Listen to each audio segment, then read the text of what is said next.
people want, they have to do it. They represent us. Tonight, what happens when a national sample of 300 people come together for an extraordinary experiment in democracy? Would these boys still go around about with weapons if they thought at the end of the day they were going to be hanged?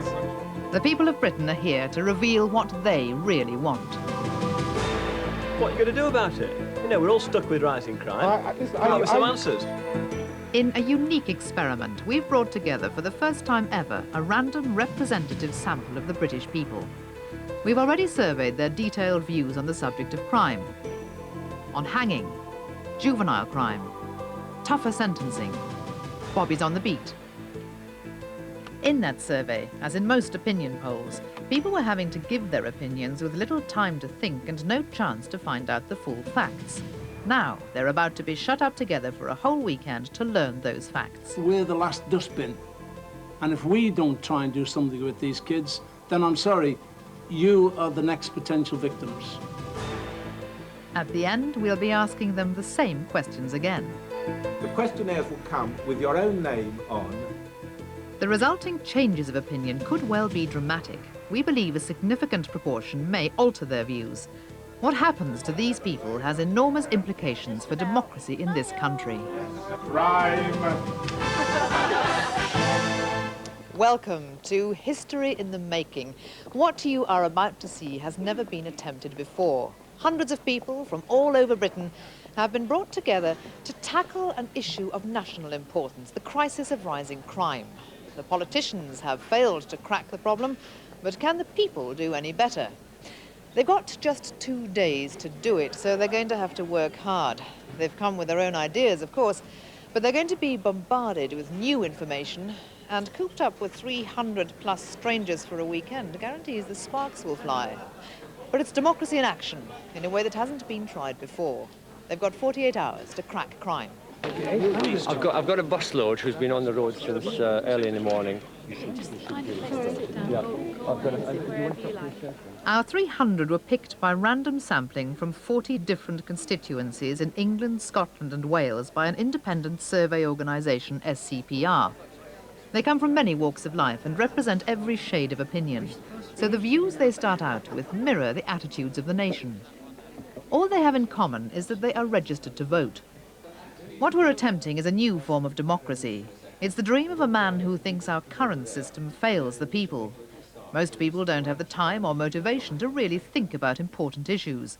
But these 300 people are being given just that opportunity. The process begins. My name is Sheena MacDonald. I'm the presenter of the television programme, so I'll be sharing this weekend with you. Thank you then for coming, and can I also congratulate you for committing yourself to this project, because by doing so, you are taking part in an unprecedented experiment, really, in democratic activity. This is the first time ever, not just in Britain, but the first time in the world, that a random representative cross-section of people have come together to tackle an issue of national importance in this way. The whole weekend, if you like, then, is, well, a laboratory, or perhaps a test tube is a better metaphor. I'm going to hand you over to the man whose idea this is. He's been working on it for years. I know you know a little bit about this. He'll tell you more about it. All over the world, there's interest in this kind of democratic activity. You are the first people to turn this man's ideas into action. He's come all the way from Texas to be here this evening. I'll hand you over now to Professor Jim Fishkin. Jim. Thank you. You have won a lottery offering you the chance to do something historic. Nothing like this, as Sheena says, has actually been done before, or has been done for at least 2,400 years. That is, not since the citizens' juries and legislative commissions chosen by lottery or by random sample in ancient Athens has there been a statistical microcosm of an entire citizenry brought together to a single place to deliberate on important public issues. At the end, you tell us what you really think. And if you do that, we can set an example, I believe, for democracy all over the world. And it would be an example of a kind of democracy that brings power to the people, but under conditions where the people can think. We're going to show you a short film now about crime. Crime has more than doubled in the past 15 years. In Britain today, a crime is committed every 5.5 seconds. Shootings and stabbings are constantly in the news. Every 2 minutes, someone commits a violent crime. But most crime is against property. Every 22 seconds, someone's home or business is burgled. Every 20 seconds, a car is stolen or broken into.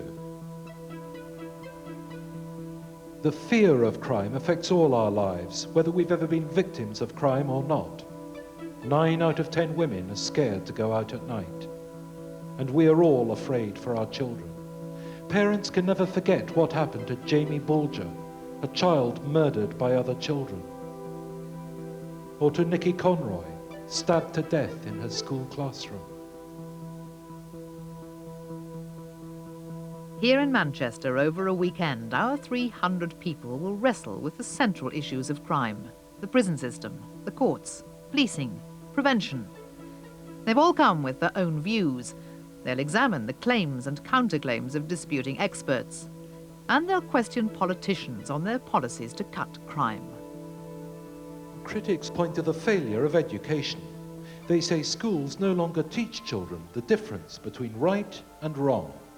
Others also voice concern about violence on TV and video nasties. By the age of 15, a boy will have seen up to 30,000 people die violently on TV.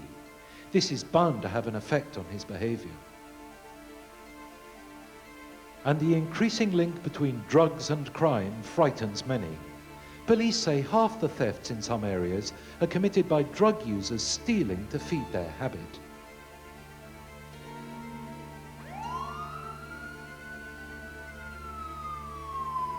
You may think there's something to be said for all these points of view. Try to remain open-minded. Perhaps, if you're lucky, you and your group may come to some agreements on ways to crack crime.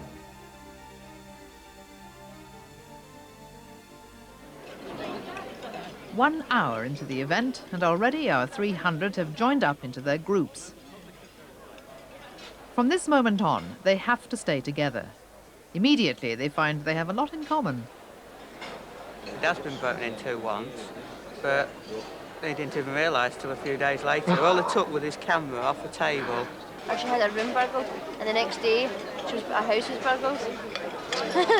The first time it happened, I ran back out the house because I thought someone was still in there. Because the place was still warm, and it's just horrible. The police can't even do their job properly. I mean, if they do their job, what happens then? There you are, sir. The guy's back out on the streets 3 minutes after he bangs him up. A high proportion of our 300 have been victims of crime. A tenth have been burgled in the last 2 years. A quarter have had their cars broken into. They're clearly going to have a lot to talk about over the course of the weekend, and many have strong opinions. This is their chance to have a say on crime, and your chance to hear what people really think, particularly the people we're going to follow through the weekend. The first is Pam Tunstall, who has 4 children and lives in Birmingham. Pam's life is blighted by the crime on her estate. Very rough around here. There's not a day goes by when something doesn't happen. There's a shop that's been broken into or somebody's been mugged. There's been a shooting around here. I've been attacked myself. Is it going to stop? Is somebody going to come and do something about it?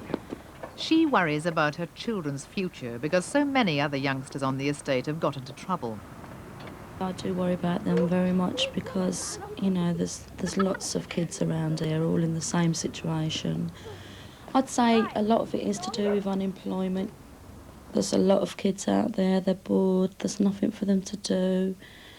They've got no money, and I'd say families as well. A lot of people probably won't like me for saying this, but I do think it does stem from family life. In contrast to Pam, Carmel Meredith lives in a quiet village in South Wales. But she's worried about crime too. Hate to say it, girls, time to go. Come on. There seems to be a lot more of it than there used to be. In the last week, we've had 2 burglaries in broad daylight. Within the last month, we've had a stabbing, which is, totally shocked the community. We've had many, many instances of break-ins within schools. But Carmel is unsure what the answer is. I'm open-minded enough to listen and learn on this weekend. So I'm looking forward to listening to the experts and then making up my mind. I'd like to learn more about the judicial service and how it treats the youth, because I'm not quite sure, I must admit. My basic instinct is that the short, sharp lesson has got to be the answer, purely from the discipline I would inflict on my own children. If it's out of neglect, surely if somebody isn't taking criminal neglect, then it is a crime. Yes. Unlike Carmel, Steve Narry has arrived at the weekend with very firm views. He has particularly strong opinions about how criminals should be treated. Well, that's murder, isn't it? There's no two ways about that.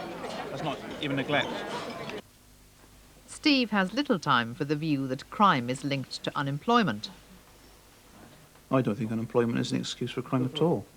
A lot of people are unemployed. My wife was unemployed for quite a while. She didn't go around stealing cars or anything. And when it comes to cutting crime, Steve's view is clear. Get tough on criminals. Bringing back hanging is the most important thing in this country, which we need to act as a deterrent, to bring down the crime levels, and we need to incorporate it on a range of crimes against society. And there's certain people that should not be allowed to society, and that's it, just get rid of them out of society. We could bring some sort of point system, rather similar to the car fines, whereupon every conviction you get notches up a certain number of points depending on the crime. Now, should you go above a certain number of points, you are deemed a habitual criminal, and as such, you are a danger to society, etc., and you should get hung. That's the bottom line. Get rid of society, all these people out of society that are messing it up for the rest of us. Some of our 300 have themselves committed crimes. Matthew Forrest has a criminal record. He's not sure how the group will react when they find out, so for the moment he's keeping quiet. Matthew is 22. He's leading an honest life now, but he admits he's committed several offences in the past. I've done some real bad things wrong. I started meeting new friends, got into the bad company, and just one thing led to another, and got worse and worse. Silly things like taking wheels off cars and just for the odd bit of cash, or receiving the odd stolen stereo. Matthew was arrested for causing criminal damage. The ensuing experience was a big shock for him. The police got involved and we got arrested and got put in a cell, and don't want to be put in a cell again because that was horrible. He says the shock of his arrest and court appearance ended his life of crime. Now he's working hard and looking forward to a good future. Just because I did that one thing wrong doesn't mean I'm going to do it for the rest of my life, does it? You learn by your mistakes, so don't want to go in there again. Matthew, Steve and Carmel, they're all getting on well tonight. But what will happen tomorrow when Steve finds out about Matthew's past? And will Carmel come to some firm opinions? Tomorrow, our 300 people will get down to the serious business of wrestling with crime in Britain today.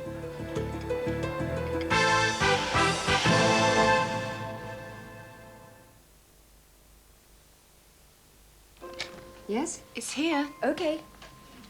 A1 is 218. 707. A707. A2 is 215. So you're in room 218. It's 222A. 332. 707.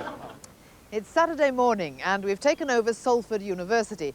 We've no idea what's going to happen here today or indeed over this weekend. We know there are people here who think that single mothers are the problem I don't think the single mothers here will be too impressed. We know there are people who think that hanging should be restored, that hooligans should be birched. Others think that young hooligans should be counselled and cared for. In other words, every shade of British public opinion is represented here. Good morning, my name's Steve Norrie. I'm a draftsman working in Gloucestershire. Carmel Meredith, big 4-0 this year. I'm sorry? Big 4-0 this year. Right. Very proud of it. I'm married, one child of 8, and I work in adult education in South Glamorgan. I'm Pam. I'm a housewife. I come from Birmingham and I've got 4 children. First, our groups introduce themselves to each other and exchange their experiences of crime, some very violent. So we've been burgled, and my husband is regularly broken into. He has a garage.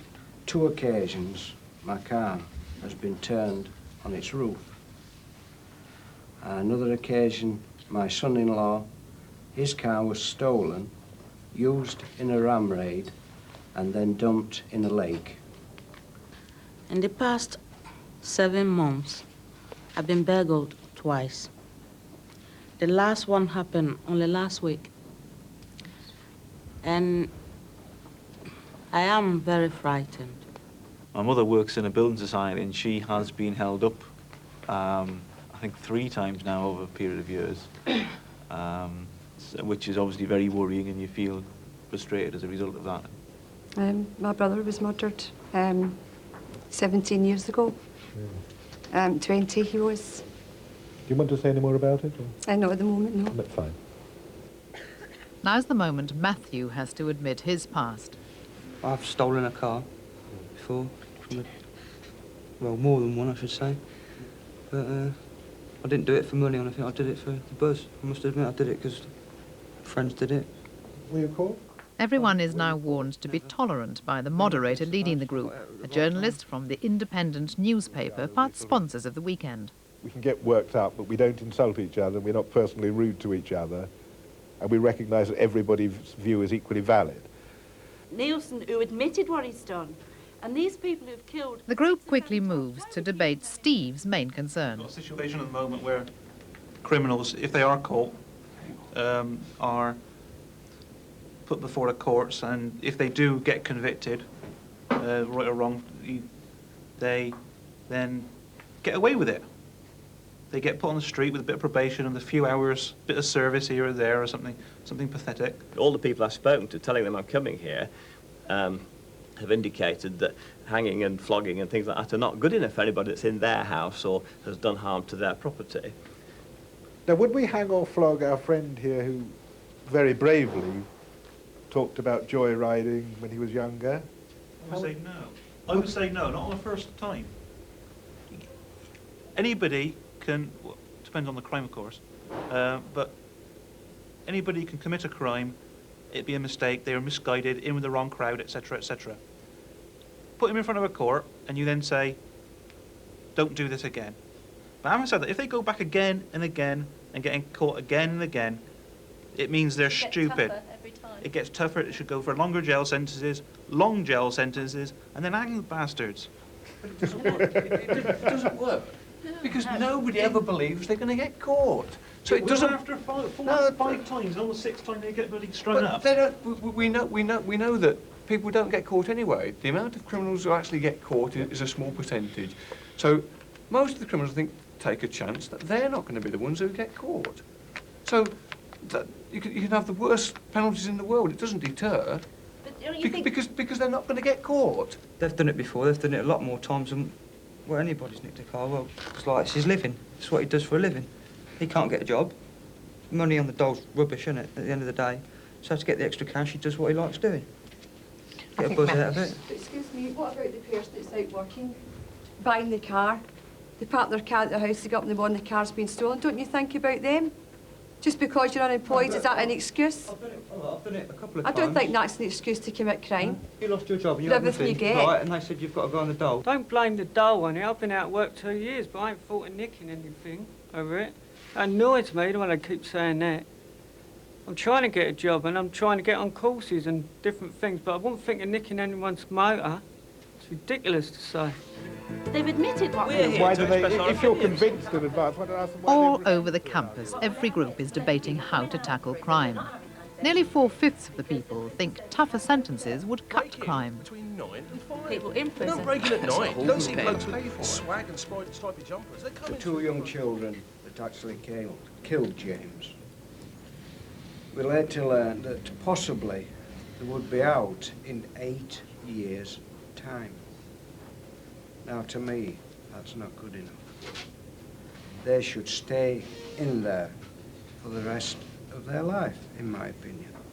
I know they're only young children, but they have committed a murder, a horrible murder.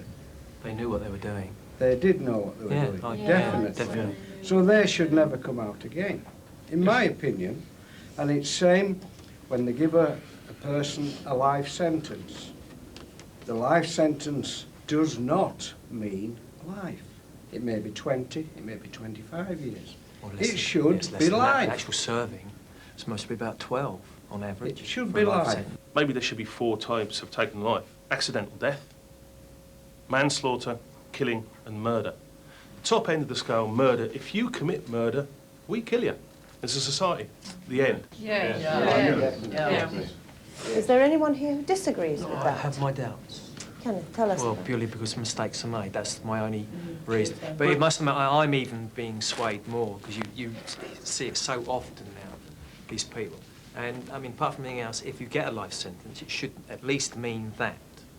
I mean, if you kill someone, take a life deliberately, you should pay the ultimate price. You should have your liberty taken away.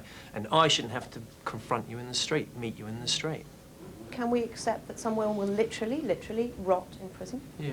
Yeah. Yes. When they do these crimes, yes. That's their punishment, isn't it? No, I think they should be killed. Yeah. Not totally. I Because think that we has should another have effect of saving No, us money for the killing's company too too. important. They're already- Yes, I think already they at should the top. let them rot. Let them suffer. Let them think about what they've done. That's real vengeance, that. When they do these Oh yes, I crimes. think we're really well civilised. We get them like a bug and we stick a pin through them and watch them wriggle. Right. Let us come back. Let us come back to the question of prison.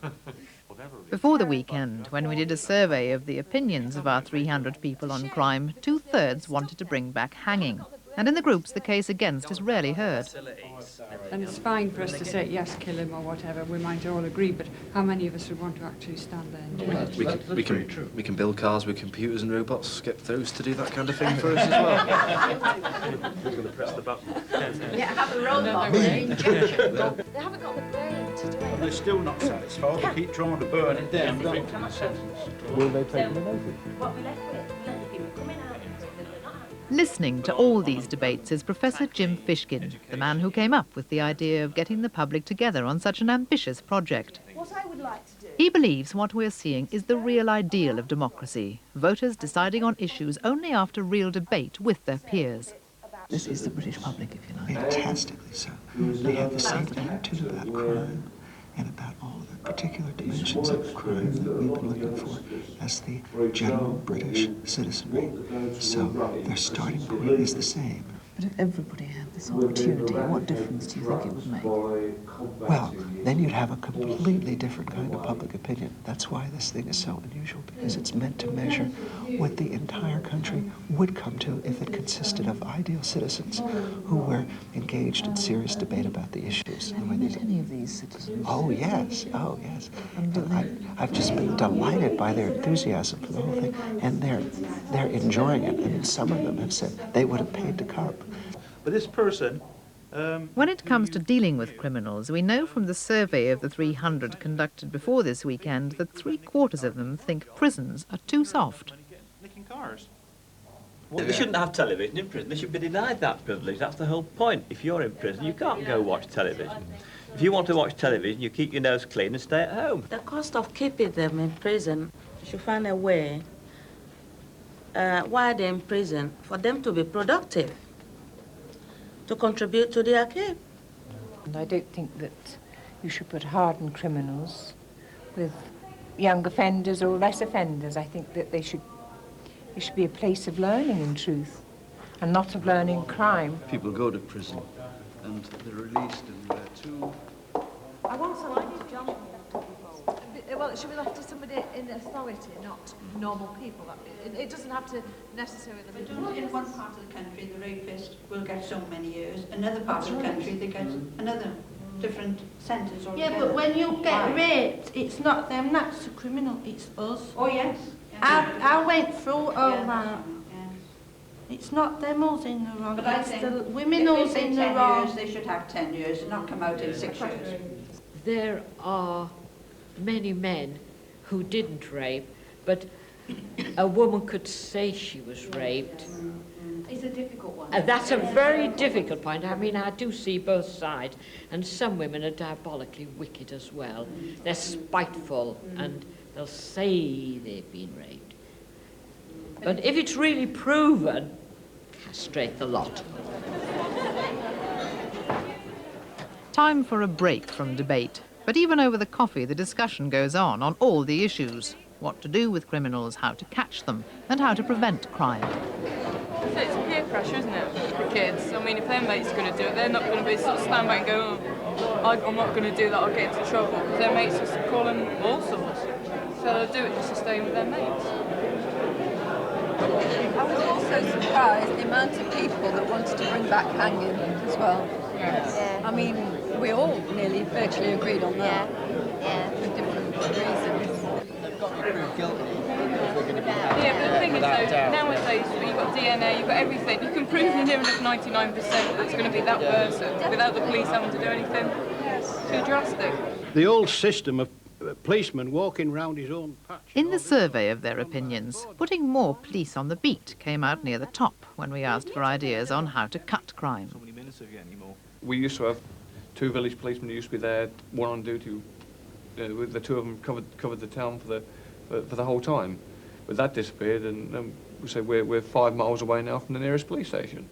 We're supposed to have got police station where I live, but only last week I tried to phone, and to my amazement, the whole police station was closed.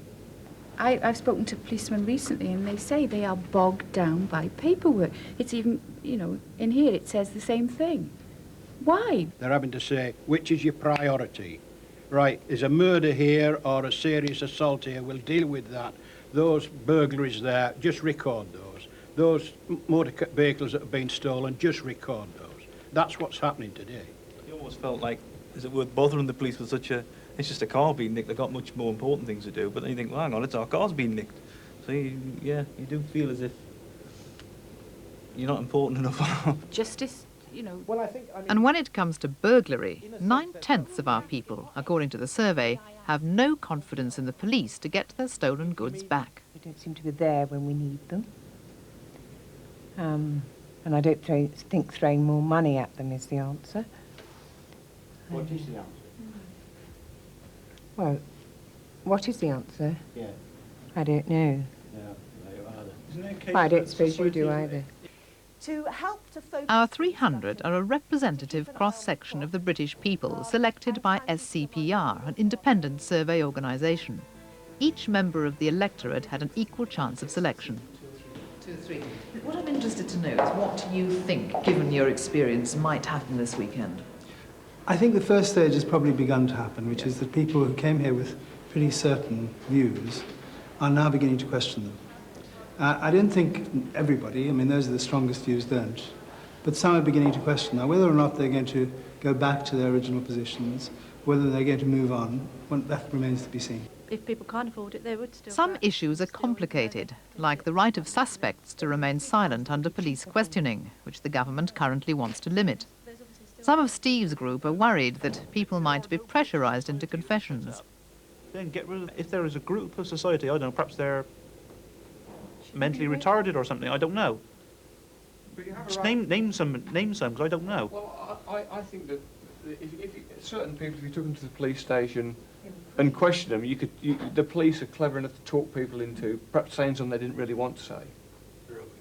It is a very frightening experience, particularly if you're not used to it, and you're subjected to questioning by 1 or 2 officers, and now they're supposed to record it, of course, but even so, they can present questions in such a way that a terrified, trembling suspect who's suddenly been brought out of his bed and taken into a police station can say things that have a very damning and incriminating implication.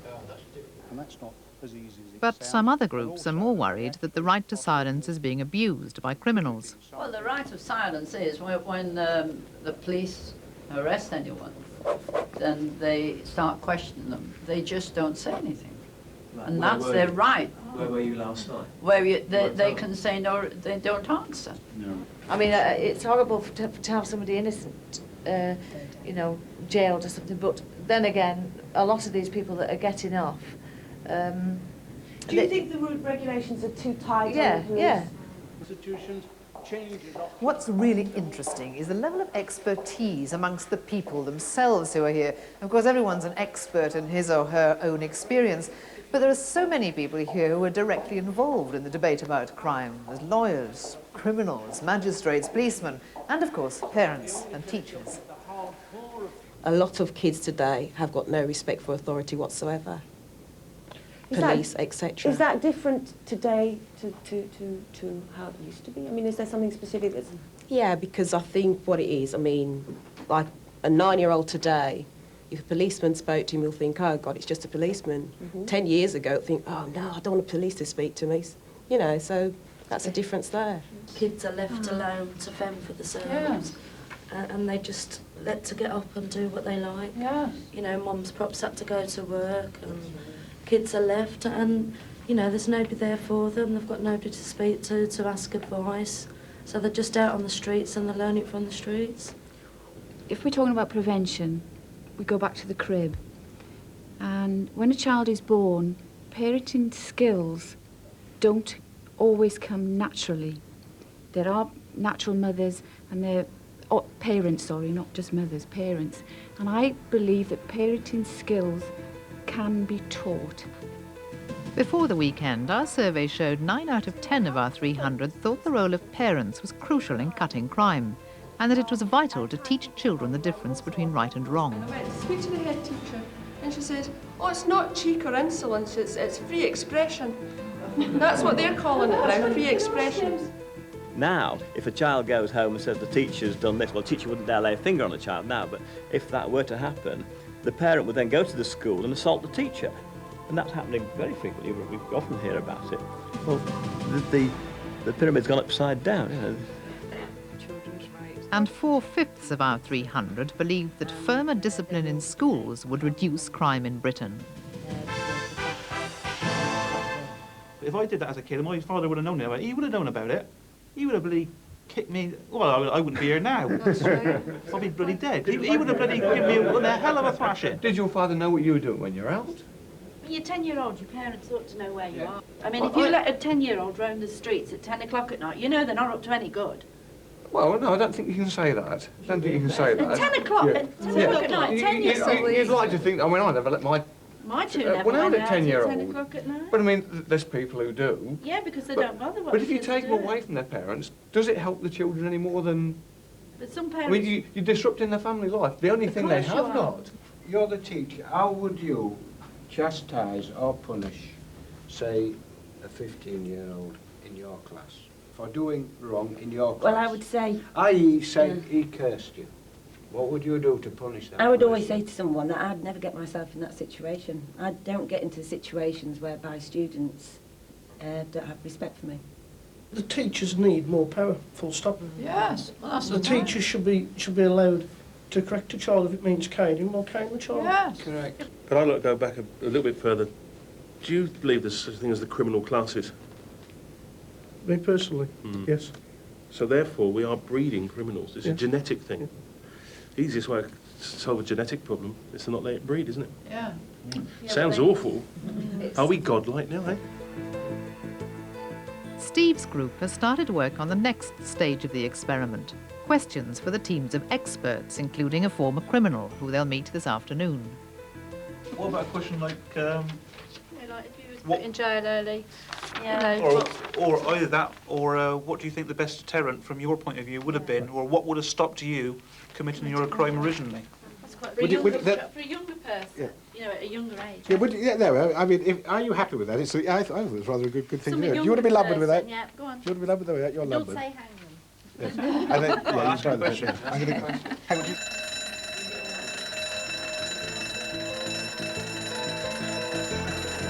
There's an hour's break now before the teams of experts arrive. The morning has seen many arguments, but none has got out of control. So has Carmel disagreed with anyone so far? Yes, very much. Him there. Very, very amicably, you know, we agree to disagree, and it's been wonderful because it's just an exchange of ideas. And we both listened and... disagree with each other. Yeah. So far, it's views like Steve's which have dominated the morning. But some of those opinions are about to be challenged.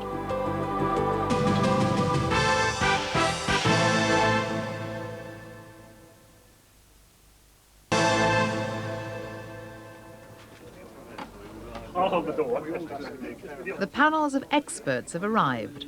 9 people who bring with them some clear surprises.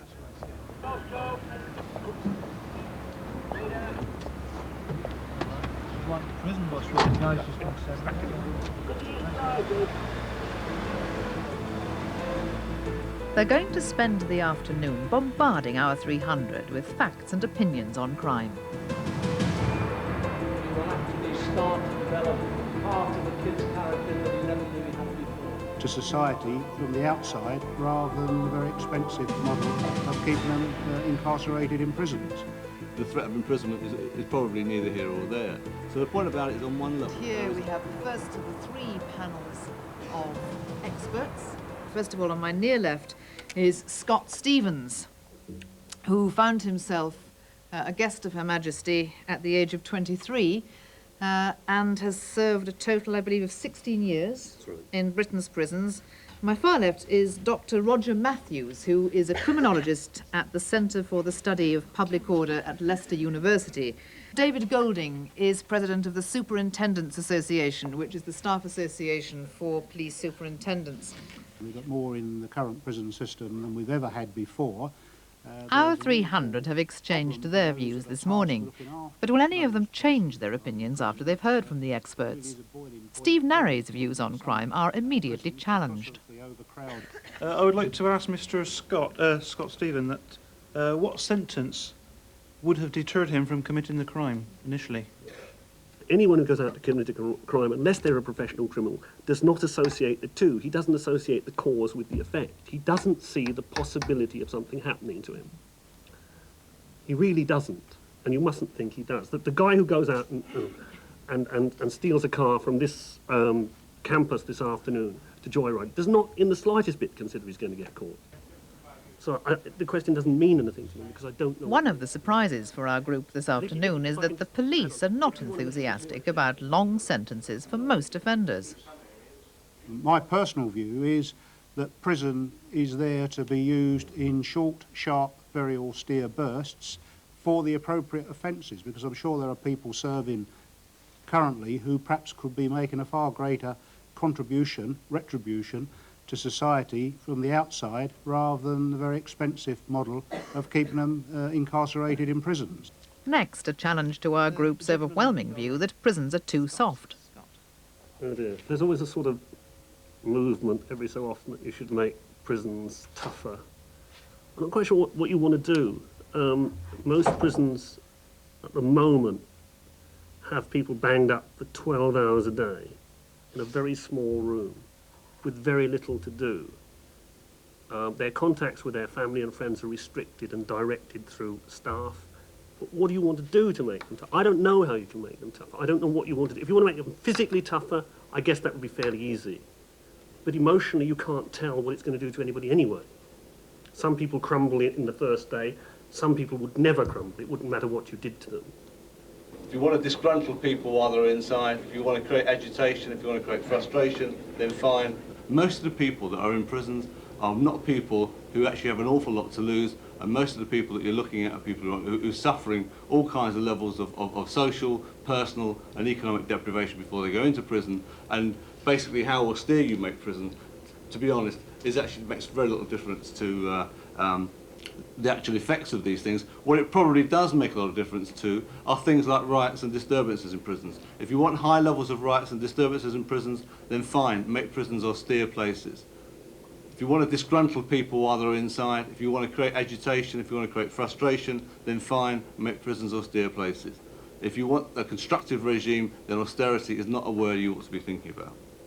I mean, I don't think we're advocating cruelty or anything like that when we talk about being austere, but the ultimate sanction, as far as I'm concerned, is that it should be seen as a deterrent. Certainly, it should be a place that prisoners shouldn't look forward to going to. They shouldn't want to return having been there, and it should be sufficiently tough in short bursts to instill perhaps the wish in their minds that they will not reoffend and not want to go back to such a place again. I shall thank Scott Stevens, David Golding and Roger Matthews very much indeed. You've got a 5-minute breather, and then the next panel arrives. Good luck with your next group of people. Thank you very much for joining us. Thank you.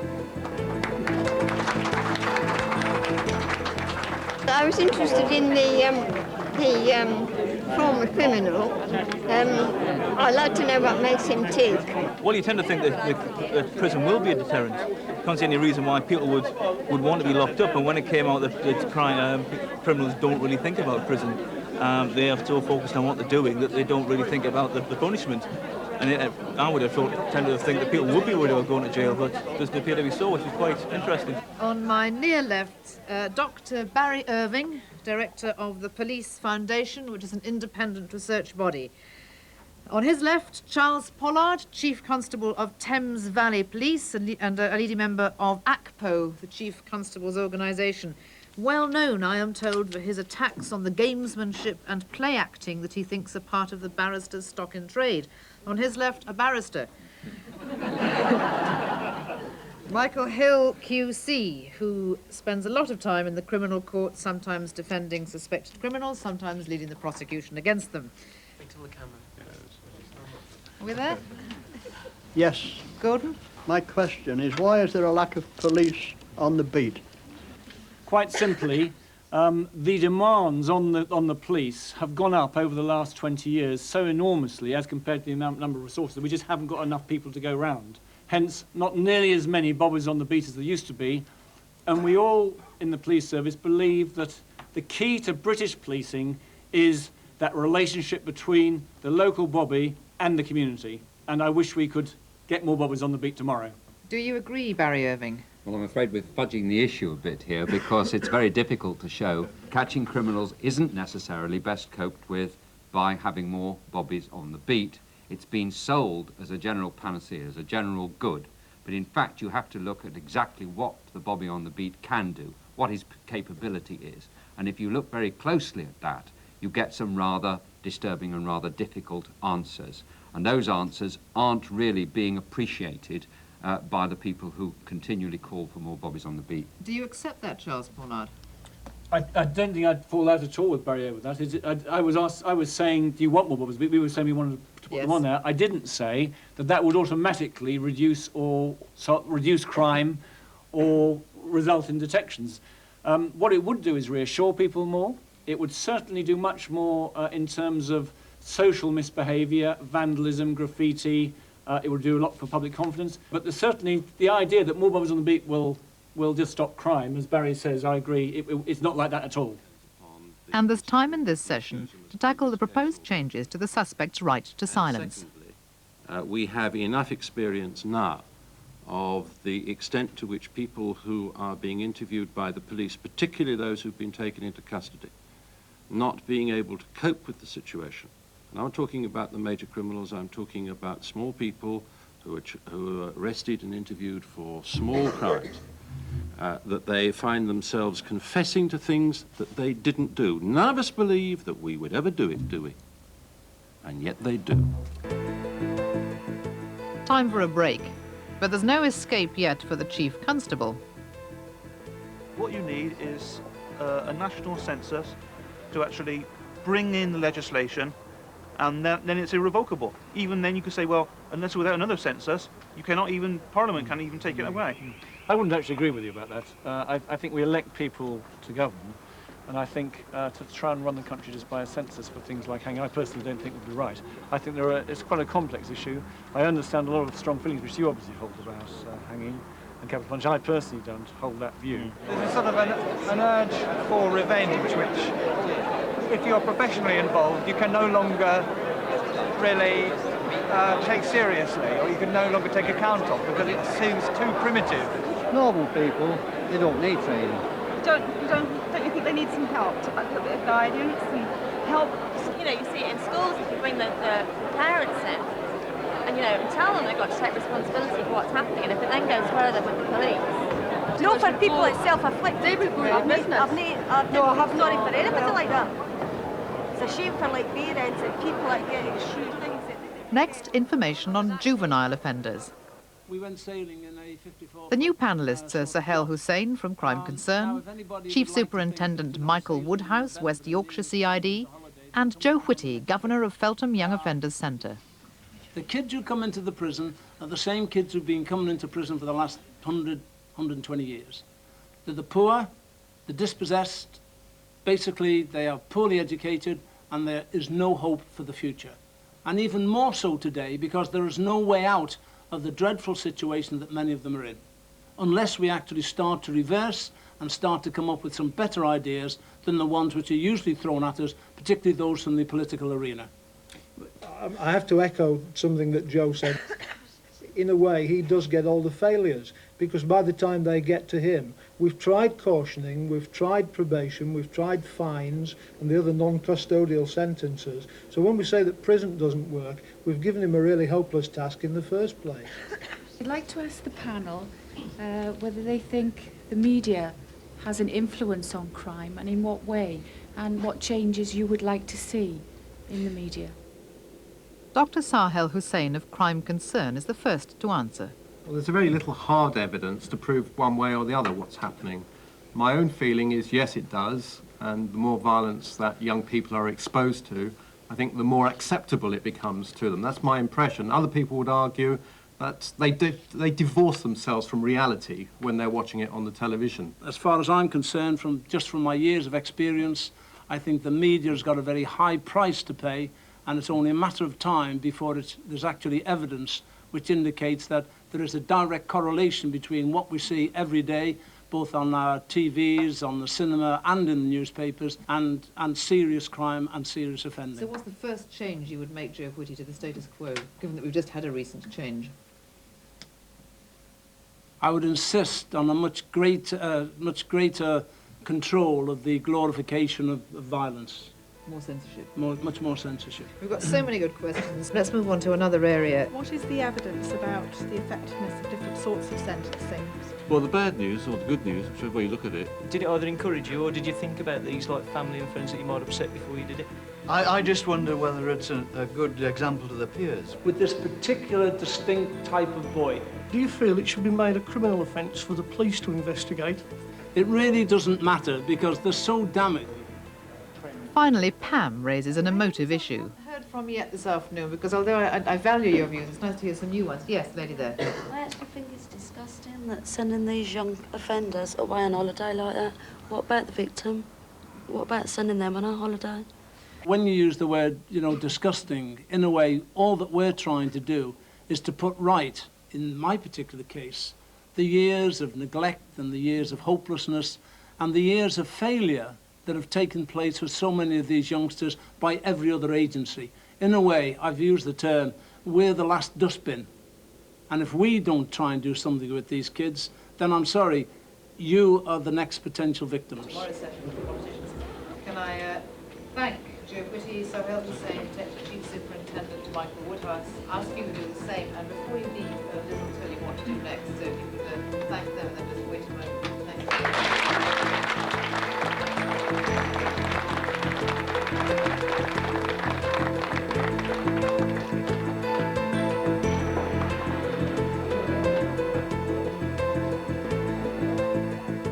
And now straight back into the groups with a lot to talk about. What is the point in keeping a child in a home with a father that's in and out of prison? They know nothing but crime from the day they're born.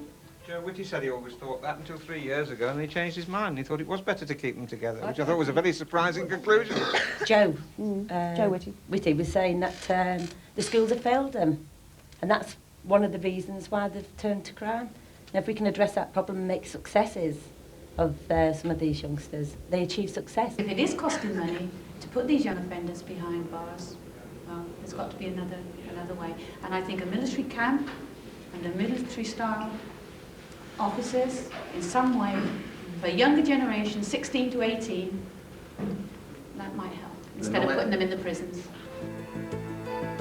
If they turn to crime, then...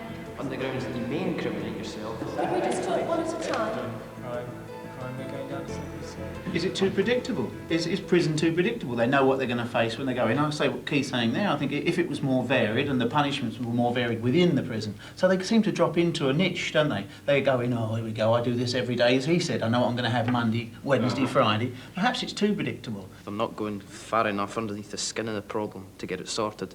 They're just going so that the public go, oh, great, there's more of them getting locked away. I mean, even as Scott Stevens said, it's only a bloody warehouse at the end of the day. Why are these people being put in prison? They've been put in prison to punish. I would say some of them. Most of them being put in prison to keep them out of our way. As he said, warehouse them. You're not fit to live with us, go away. We don't want you. That wouldn't work, because if you say to a prisoner you're never going to come out, it's going to create one heck of a problem inside the management, is the word they used. Yeah. It couldn't be managed. So, you know, bring back the capital punishment. Get rid of them, eradicate them. In prison, it doesn't seem to be doing them any good at all. I know they do it in other countries, but they don't do it here. If they was to say a real grin, lose a couple of fingers, would this Scott have gone out and done it again if he'd chopped a couple of his fingers off? Were the experts offering good fact and opinion, something that added to what they'd already discussed amongst themselves? Sometimes, but I heard some of the citizens say half-truths, and so that I thought was sophisticated, because each of the experts were disagreeing. That was the first point we wanted the citizens to realize, so they wouldn't just defer to the experts. But now they're seeing the limitations of the positions, which is also very good. Have you personally witnessed much crime on the streets as a result of not seeing policemen? Yes. Definitely. I mean, if the police don't believe this theory, why do they have cardboard policemen and then claim that that cuts crime? Why do they have cardboard cutouts of cars, which they have where I live, and they say that's cutouts of policemen? Yes, they have them standing in supermarkets, and they claim that that cuts crime. Character building. All the real questions of the service didn't work. Shove them about. I think we're wasting our money. I've been brought here this weekend on the strength of a motion of rising crime. What should we do? Right. Not what should we not do and what should we abolish and avoid doing. And I think the politicians should be asked that question. What should they do? Do you want to ask it as simply as that? that? What are you going to do about it? You know, we're all stuck with rising crime. Come up with some answers. I want to know that I can go back to my community and feel that something is being done, that they will not keep taking away from my community. But surely everybody must feel something about that. But you've got to ask the politicians that question. Are they prepared to go to the public and say, we can reduce crime, but you're going to have to put your taxes up to pay for it, or we've got to pay for it? Let them answer it. That's right. That's... Let's not us answer. Yeah. I just want to ask them the question. Ask it. Our money. Before we wind up for tonight, I would like to say thank you very, very much for all your hard work. I've enjoyed it tremendously today. I hope you're going to enjoy yourselves this evening. Go away and relax and come back refreshed and looking forward to more and hopefully exciting and interesting debating tomorrow.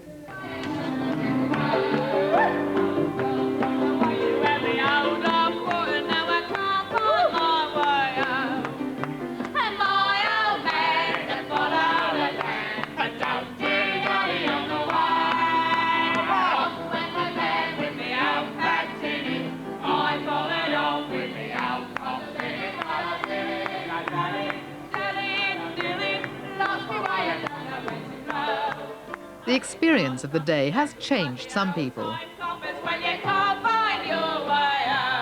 Some of my views have changed. The biggest thing that's changed is bobbies in the beat. I mean, before I would have said more bobbies in the beat would have made a big difference, but from what I've been told in this so far, it makes no difference. I learned from the police expert that just putting more money and putting more bobbies on the beat does not it may give the community a sense of security, but it doesn't. It may act as also as a deterrent, but it doesn't really stop crime. I feel the right to silence was an interesting one in that I felt initially that perhaps somebody shouldn't be allowed the right to silence. But I think now I would say that we must retain that right to silence as a protective mechanism for people, as I am now, being put on the spot and being enticed to say things that they wouldn't normally say on the heat of the moment.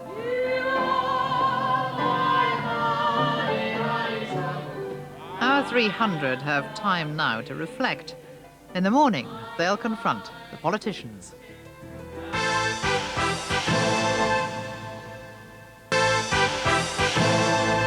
You just need 2 glasses because there's only 2 people.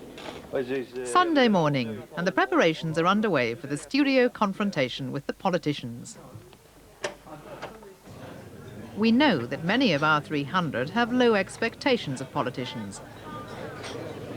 I think we're about to face the hardest part because they're so disdainful of politicians. They don't expect much. They actually expected something from the experts. We're, to some modest degree, disappointed. But they don't expect anything of the politicians. I'm probably still open-minded about it. I hope I am. I still think MPs are individual people. And if they can prove to me that they do speak from their heart, then I will listen. I hope to get from the politicians this morning some good answers to some good questions. No going round the houses like they generally do when you see them on television. Are you hearing me on for you? Both of you turn to block A. Block A. Question, please, from Mrs. Slob. Fine. Go to block 3. Now, let's Mr. Judge. In my view, politicians are just all puppets. You can't really get anything done. They're just, I don't know, they're just there for the votes. I don't think, from listening to the experts yesterday, that the people are really represented by the politicians. Questions are going to be asked, and they're going to say, historically we've done this and statistics show this. And what history and statistics show is that politicians are very, very slow to do anything that might jeopardise their seats in future elections. So is this a busy day for you? Oh, yeah. Well, it's not actually too bad. Do you like a cone? No, I'm fine. It's okay, I think. Thank you very much.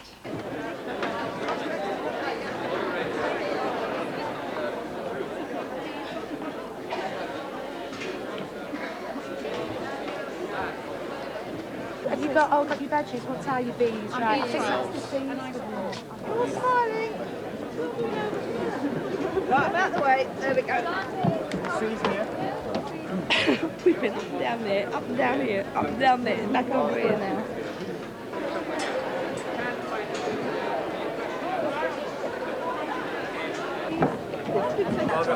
Right, Barbara, you're up there. You should find a vacant seat close to the centre, 3 or 4 rows up, yeah?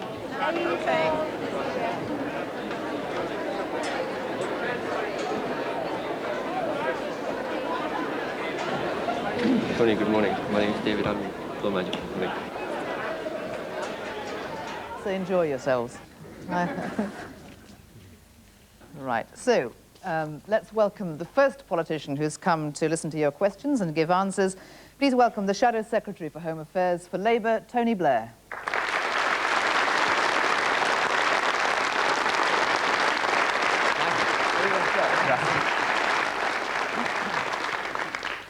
So let's start with our first question. It comes from Alison Samuels. Where are you, Alison? You've got the motto, tough on crime, tough on the causes of crime. Is there a real policy behind that, or is it just a slogan? There is a policy behind it. What I believe that you require is to get away from this idea that you choose between either trying to prevent crime and deal with its causes or simply punish the criminal, and that you want a criminal justice system that actually works and is functioning effectively, but also a society that's prepared to act and cooperate in a much better way in preventing crime and tackling some of the underlying causes of crime and dealing with problems like the link between crime and drugs and so forth. And that's the general basis of the policy. And what we've done in each of the areas is try and put forward specific policies to back that up. For example, in relation to juvenile offenders and so forth. Well, that's a general explanation of what the slogan represents. But in particular, what do you think are the causes of crime? Do you have evidence for what they are, and how specifically are you going to tackle them? Well, I think there are two elements that I would put into tackling the causes of crime and trying to prevent crime. One is, if you like, prevention in the narrow sense, because only 1 in 50 crimes ever actually leads to a conviction.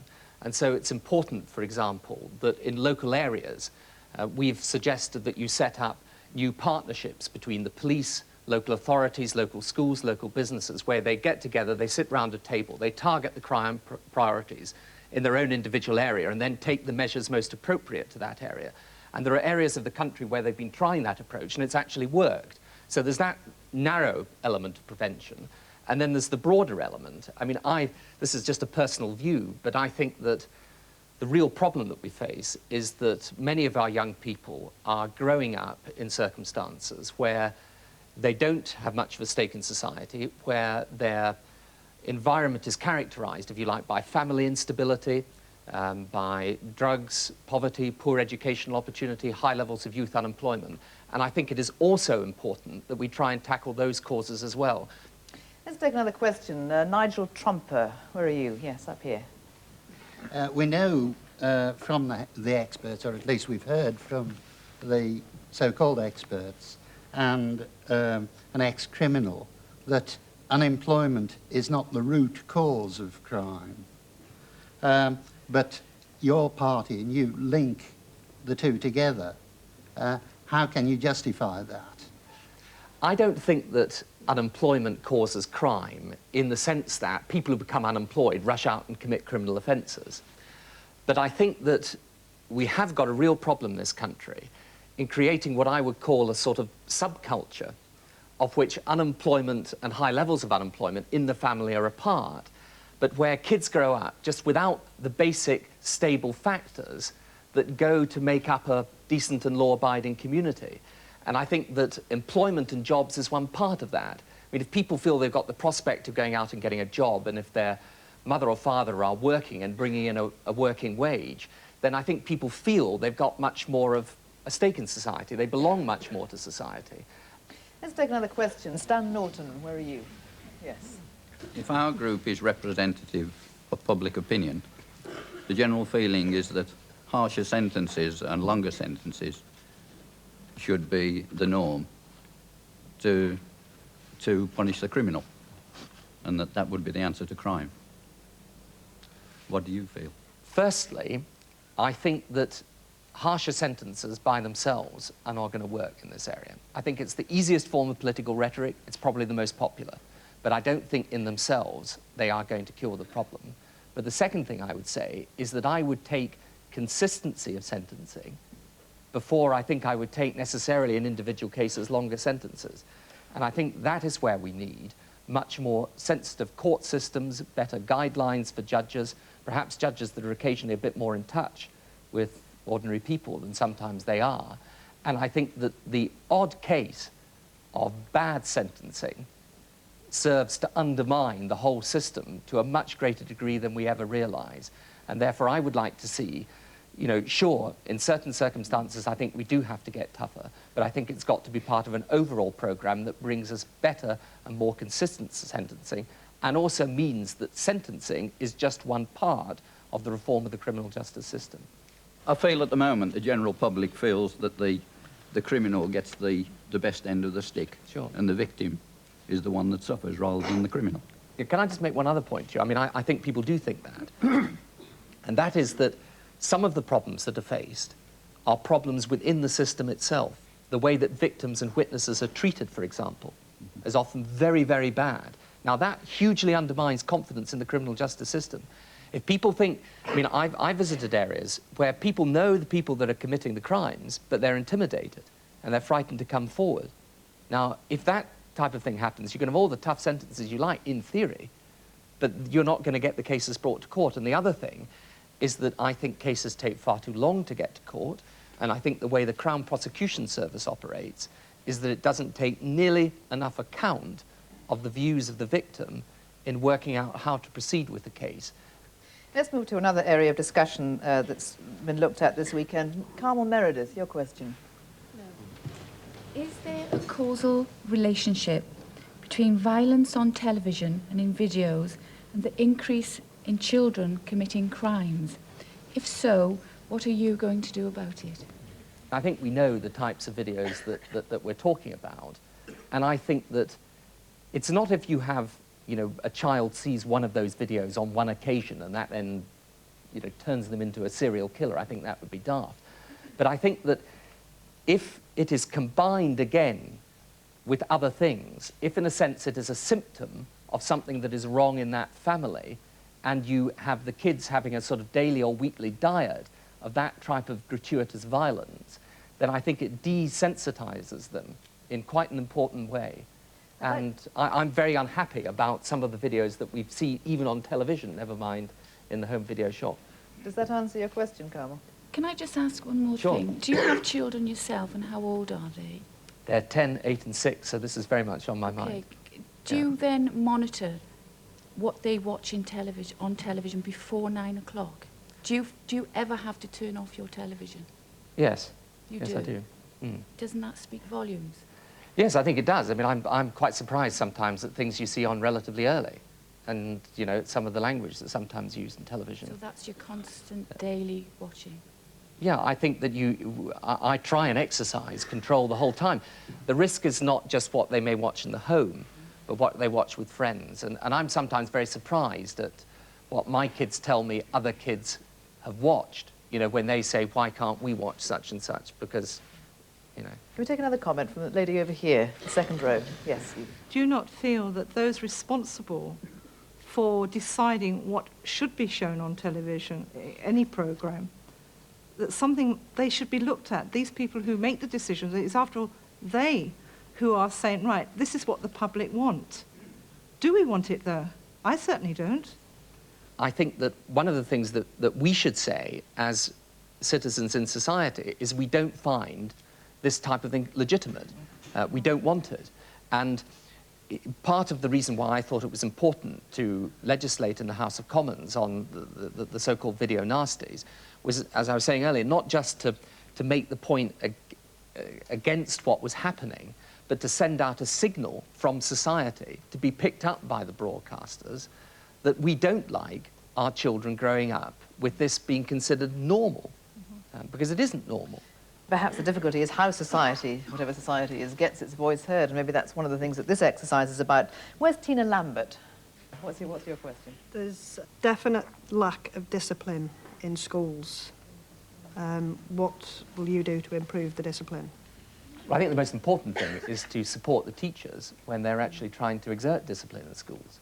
And, I mean, I think there has been a tendency over a period of time to regard teachers that are exerting discipline as if there was some sort of infringement of the rights of the children. I think, I mean, speaking again as a parent, my first instinct, if my kid has got into trouble at school, is the same instinct that my father and mother had, which is, you know, what have you done wrong? And I think that that is very, very important. The schools that are operating effectively are those where discipline is not just something that operates by itself, but there's a whole culture in the school that is geared towards improving the children. But you need that ethos reinforced, not just in the school, but right throughout the community. And I think it's very, very important then when the kids come out of school, they also think there's something for them at the end of it, you know, that they've got some chance of getting a job and settling down. And that's it. Time is up, I'm afraid, ladies and gentlemen. So give your thanks, please, to Tony Blair. Tony, thank you very much indeed.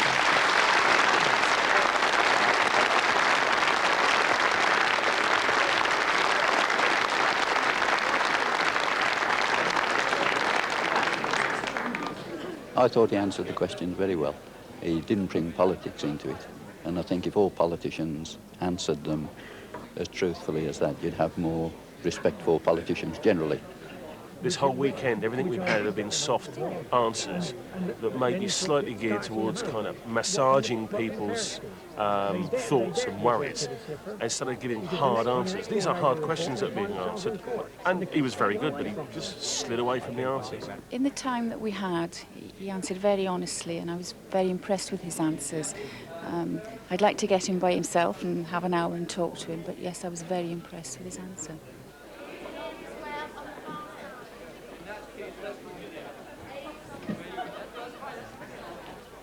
Right, so wake up.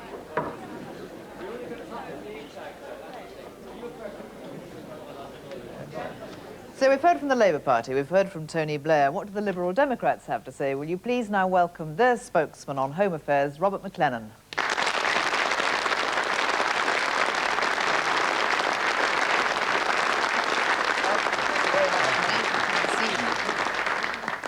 And let's kick off with a question from Geoffrey Ewing. Where are you? Yes.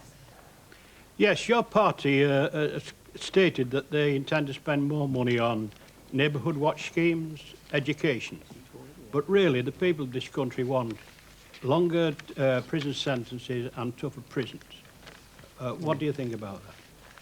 Well, I think we have to look at the relative ineffectiveness of prisons in dealing with crime and then see how we can both make prisons more effective, because there are cases where the public is threatened by people being at loose, or they've committed a crime that is so serious that there is no alternative to incarceration. And we have to recognize that about 67% of those who go to prison reoffend when they come out. And that's a pretty poor indictment. Secondly, on the prevention side, I think it's particularly important to recognize that most offending, particularly against property, is done in the neighborhood and is opportunistic crime. It's crime that need not have been committed if we had as citizens taken proper steps to protect our property. If you seek to prevent burglars coming back a second time, which they do, you can reduce reoffending very considerably. Are you satisfied, Geoffrey? Yeah, I agree with that for the neighbourhood watch, but the part regarding the sentencing and the prisons, I don't agree with that.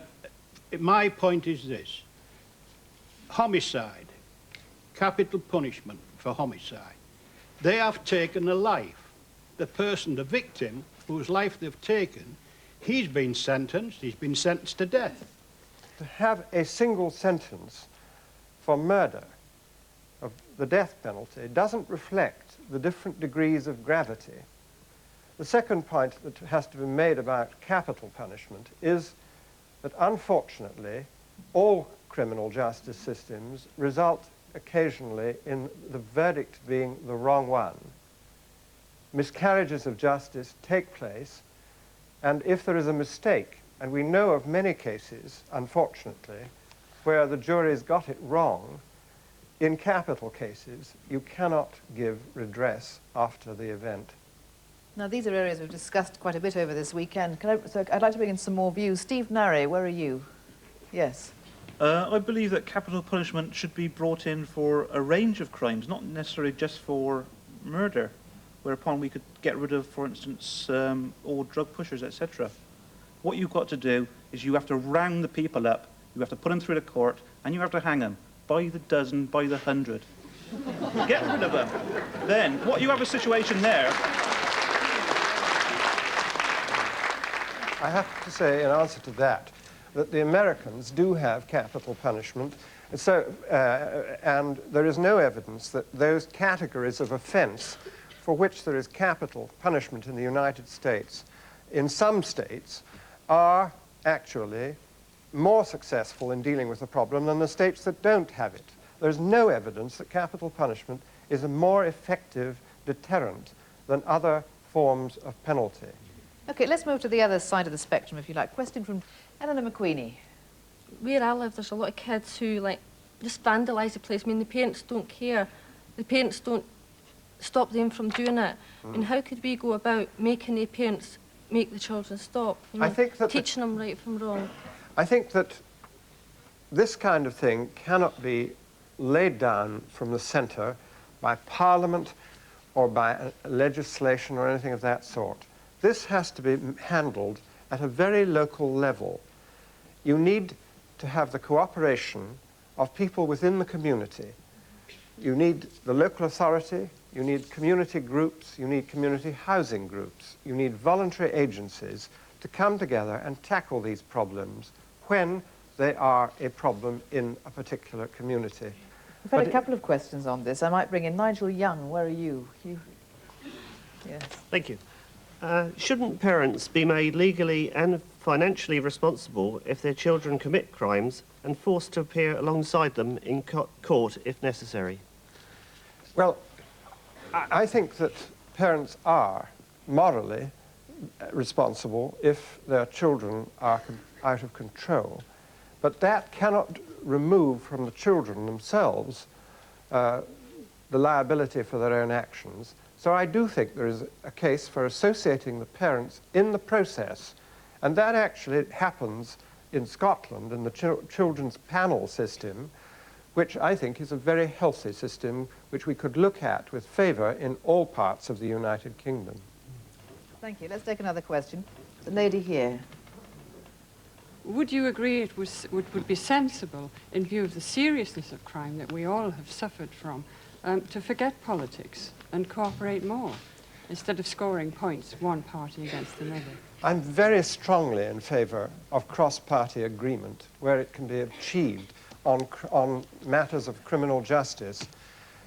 No party is the party of law and order. All political parties are concerned about a problem which afflicts society, and a party which has presided over the doubling of crime, recorded crime rates since it came to office 15 years ago, least of all perhaps is entitled to claim that it is the party of law and order.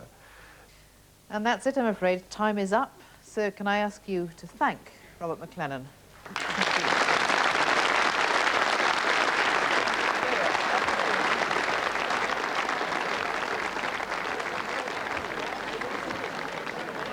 I think the stuff he was talking about there is perfectly right. I quite agree with everything he said. I disagree with what the gentleman was saying up there about the death penalty. My question wasn't really answered by him. He came up with what seems to be the same sort of answers which have been put before. I wonder what half the people who were clapping would think if any of their relatives were caught taking drugs in and were going to be executed. So now is the opportunity to hear from the politicians, better informed as they now are, what their views on what they've heard. They've only been better informed for a day. 2, yeah. Well, 2 days. But the other thing, of course, you find is people are much better informed than you think they are. Yeah. My opinion is at the end of the day, they're going to take no notice of the public. They've got a good job, they're not going to rattle their cage for us. For the Conservative Party, please welcome the Chairman of the Home Affairs Select Committee, Sir Ivan Lawrence.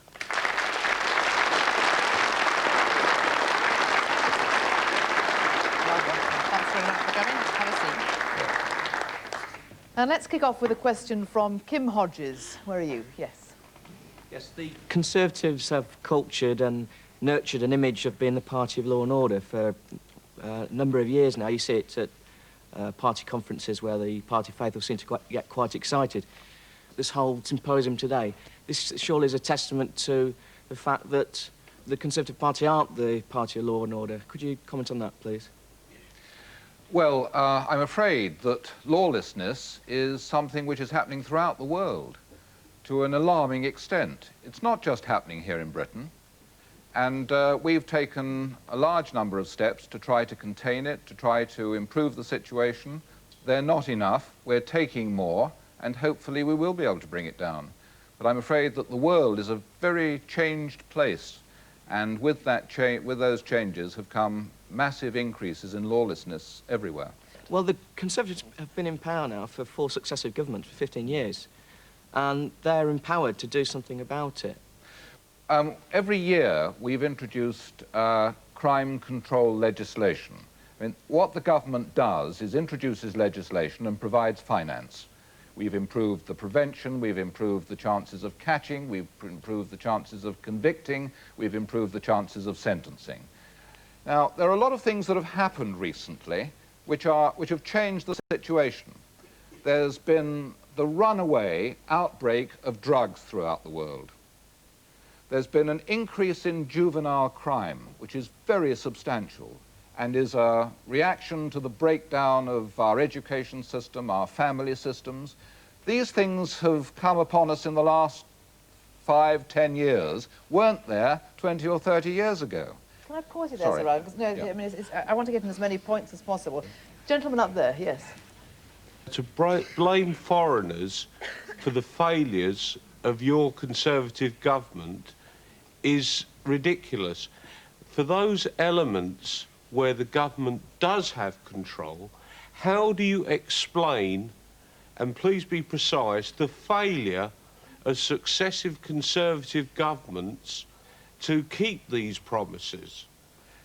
Are you accountable, or are you going to blame that on foreigners? Well, no.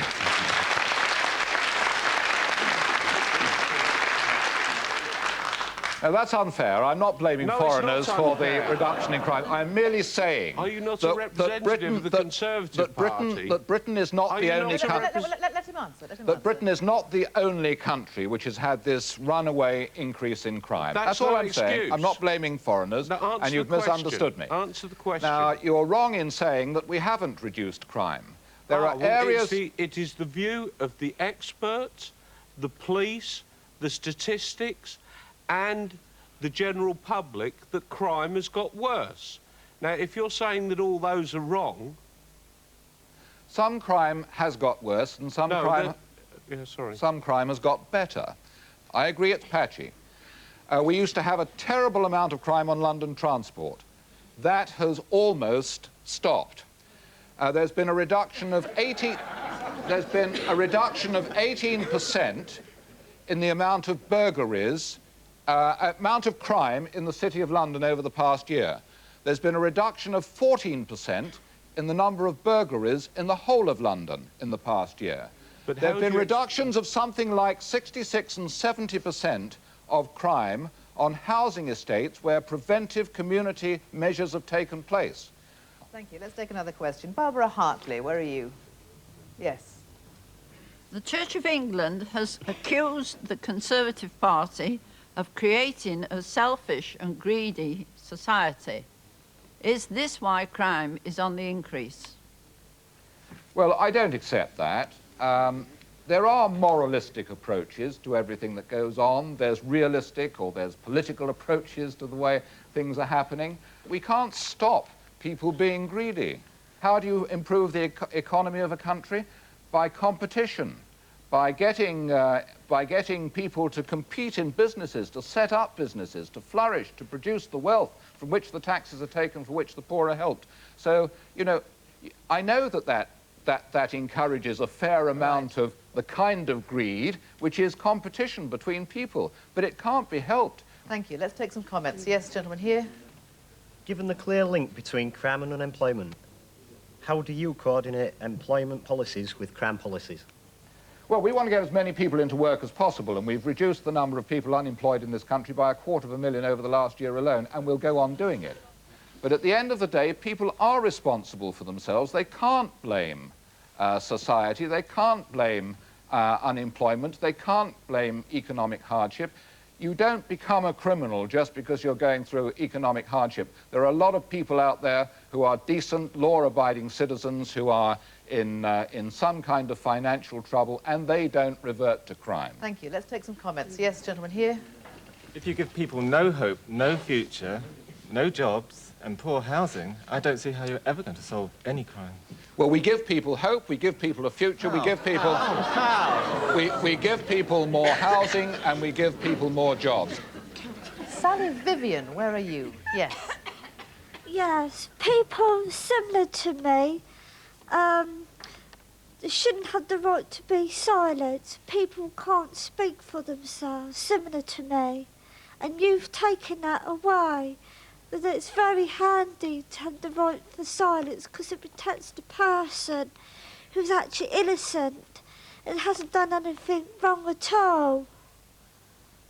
I think you're referring to the so-called abolition of the right to silence in the Criminal Justice Bill which has gone through.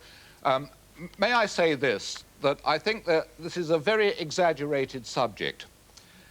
All that is going to happen is that if somebody has been caught red-handed, more or less, not exclusively, but with the goods in his hand, you would expect him to say, if he's got a defence, what his defence is. But the courts don't allow that to happen. Sorry, the courts say sorry. You've gone beyond my question. My question was, it was protect the person similar like myself with a learning disability. It will say yes when I haven't actually done anything wrong at all. The law will protect them because the judge will not allow an adverse comment to be made in any case where it's quite obvious that an adverse comment would be unfair. If somebody doesn't understand the question, for whatever reason... Why is it being taken away then? No. Ask me that. All that is going to happen is, firstly, that more criminals will be convicted, and secondly, it will be that the police who have been very, very frustrated in the past about the right to silence will be less tempted to do dishonest things than they've been in the past, and that's been one of the reasons for the person. I have, no, you haven't understood my answer, but I've answered the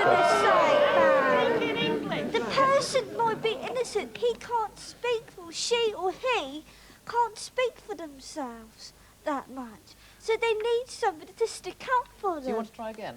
Yes, well, For goodness sake!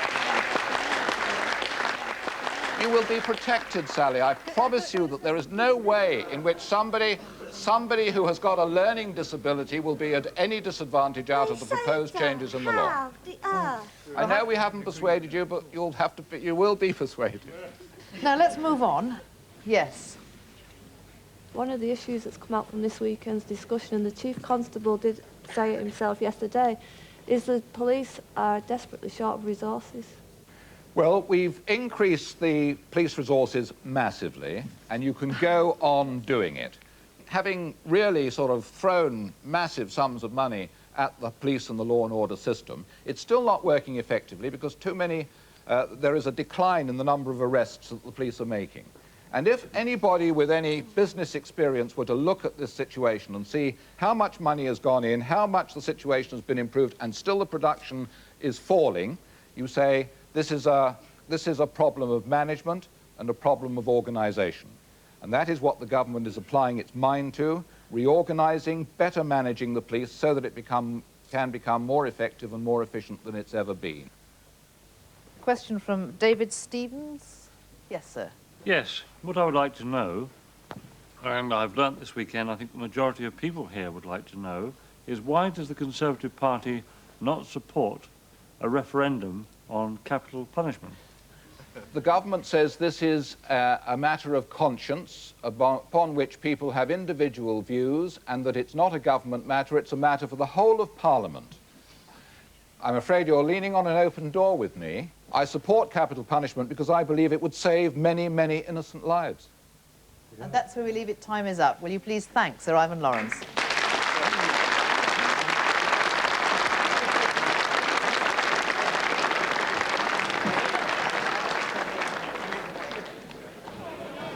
He kept waffling on instead of listening to what I had to say. They sort of work round the question, and I give questions with a question. You know, I didn't really answer it. And in the end, you didn't know what the original question was. What's interested me is the lack of power the people have. And judging by the capital punishment thing, I'm glad that the people haven't got the power, because they haven't got the common sense or intelligence.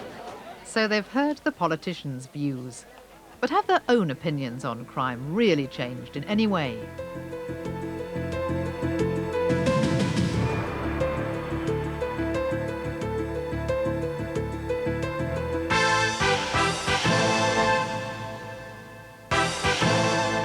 The moment of decision is approaching for our groups. They must make up their minds about crime.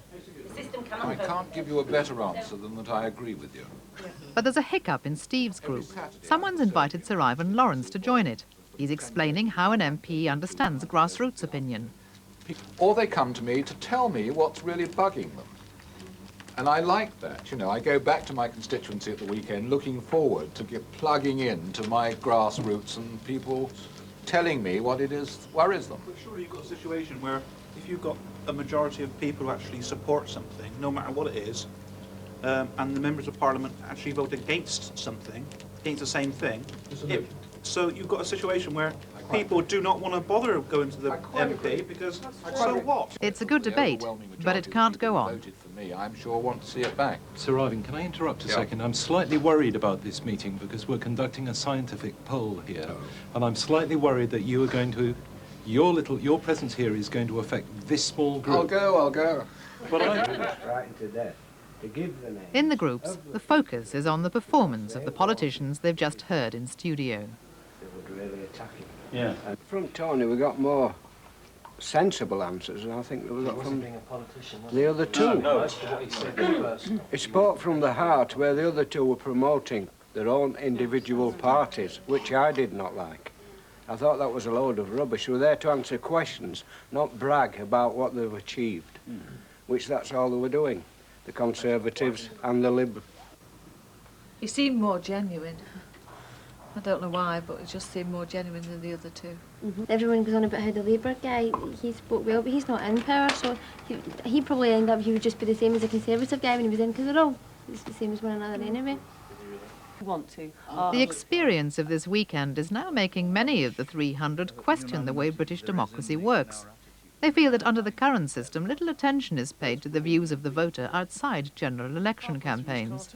But everyone does agree on certain things, and I think it would be a good idea for somebody to take notice of that everyone does agree on capital punishment. I think what we really want to know is anything going to be done about it? We're all here discussing it all weekend, but is there anything going to be done about it? No, I doubt it. We're all very like-minded in our thinking. Listening to the experts yesterday and the politicians this morning, I don't think anything will be done. And we can't do anything about it. Yeah. But in Steve's group, now Sir Ivan has left, Carmel is feeling that the weekend has been a very positive experience. So this weekend has proved to me that don't be apathetic, find out about your subject. And what I like about it is that we've covered such a wide range of opinions that the opinion furthest away from me has made me think and strengthen my own opinion. People that you speak to have got opposite opinions to you in some respects, but what happens is you've given people the information, and all it's done is it is polarised those original views out further with the same information given to the individuals. The questionnaire that I filled in 4 weeks ago, I might as well rip up now and put in the bin because it was an absolute waste of time. Why? Because I didn't know enough about it. The questionnaires will come with your own name on. And now the big moment. The 300 must decide. They were asked before they came what they thought of all aspects of crime. Now they're going to answer all those same questions again on sentencing, policing, juvenile crime, the rights of suspects.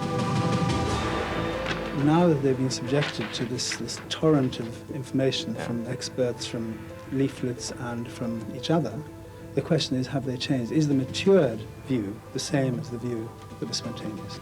And I also think people will have, even if they have some of the same opinions, they'll have different reasons for them. And there'll be opinions that will then be worth listening to because they will have been thought through. Just about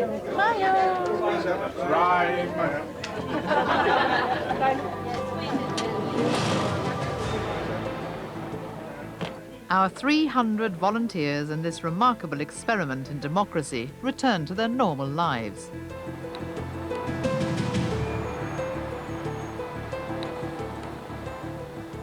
They're a random, representative sample of the British people. Will this experience change their views?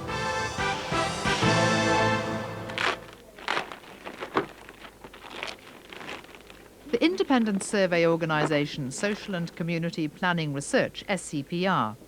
Here, the results are entered in and analysed. At the start of the experiment, SCPR asked a random sample of almost 900 British people about crime. Our 300 came from that bigger group and closely mirrored its views to start with.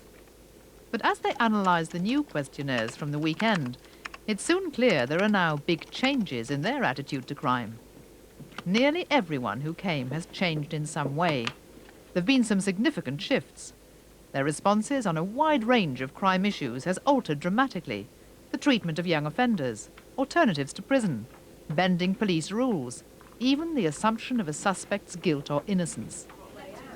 Let them suffer. Let them think about what they've done. When they started out, our 300 people had significantly more faith in the prison system than they ended up with. Get them like a bug and we stick a pin through them and wiggle. Before the weekend, 57% of our 300 thought that sending more offenders to prison was an effective way of cutting crime.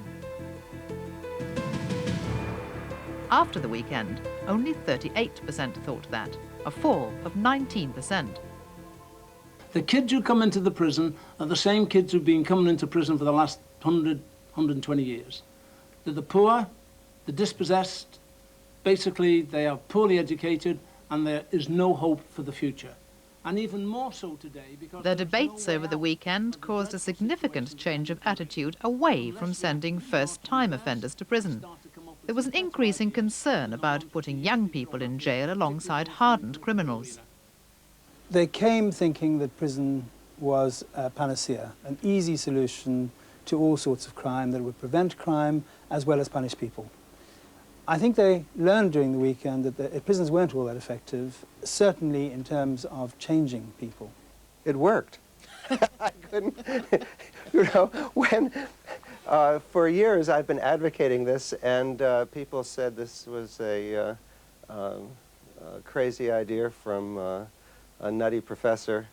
Well, now it's a real process. It works in a credible way. It may still be from a nutty professor, but it worked, and it worked in very much the way that we envisioned. The people came, they talked, they thought about it, and they changed. We used to have 2 village policemen who used to be there, one on duty, with the 2 of them covered the town for the whole time. There were other significant changes too. Before the weekend, 63% believed more police on the beat would be very effective in cutting crime. But by the end, that number had gone down to 51%, a fall of 12%.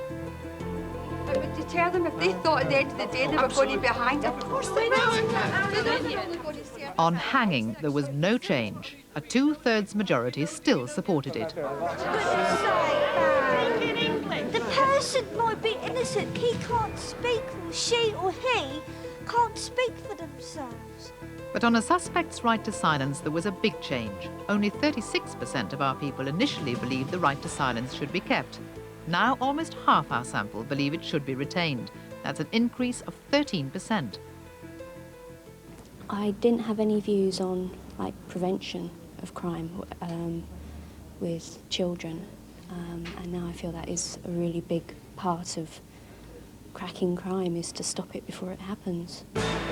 Asked if they thought the government should concentrate more on punishment than on reform, a majority, 55%, initially agreed. But now only a minority, 45%, think that. That's down 10%. At the beginning of this exercise, we said we're giving these 300 people 48 hours to tackle crime. Do you think they have tackled crime? I think that they've done it perhaps more than they've ever done it before in their lives, in a much bigger dose. But of course the result is that they realise that it's a lot more complicated than they came in thinking. The biggest thing I've changed my mind about is sending people to prison. I think I very glibly said, yes, send them to prison without any thought.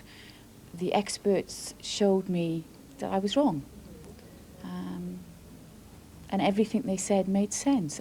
It's just that in the course of our lives, we never have the time to sit and think about these subjects. So the whole concept of this weekend has worked for me.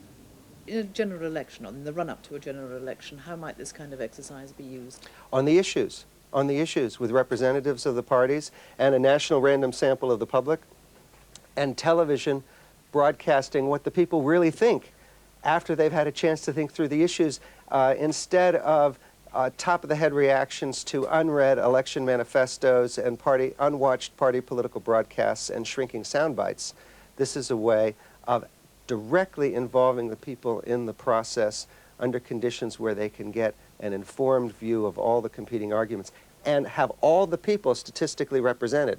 So it's different from anything that has ever been done on television, anywhere. I mean, this Manchester experiment should serve as an example, and I think it will be studied and debated for years to come.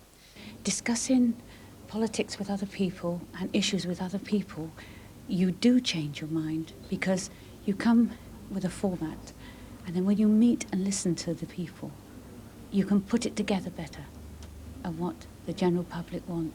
And this is really what referendums and politics is about.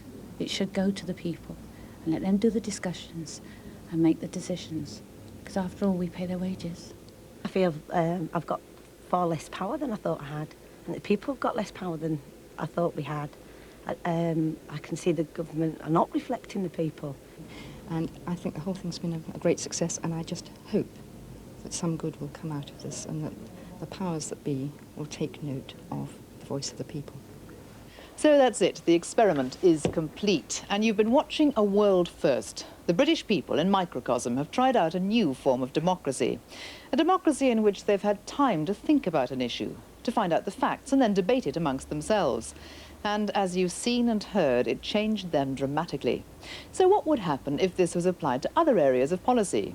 Indeed, to a general election or the running of the country? Would that be a good idea? That's up to you, the people, to decide.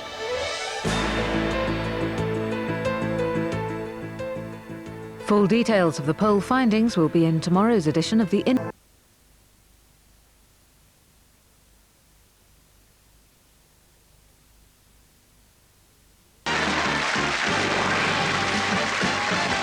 and gentlemen, please welcome your host, Matthew Kelly.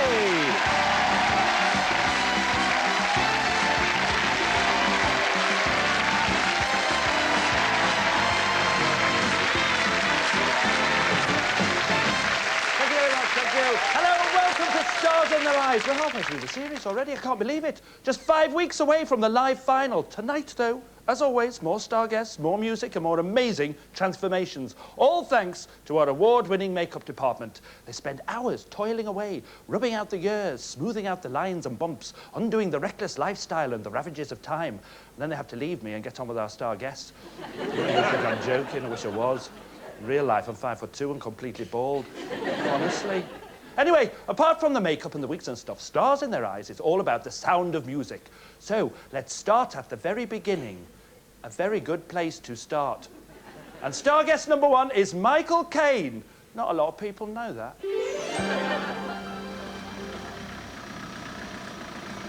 I'm Mike Caine, I'm 24 years old. I come from Hull,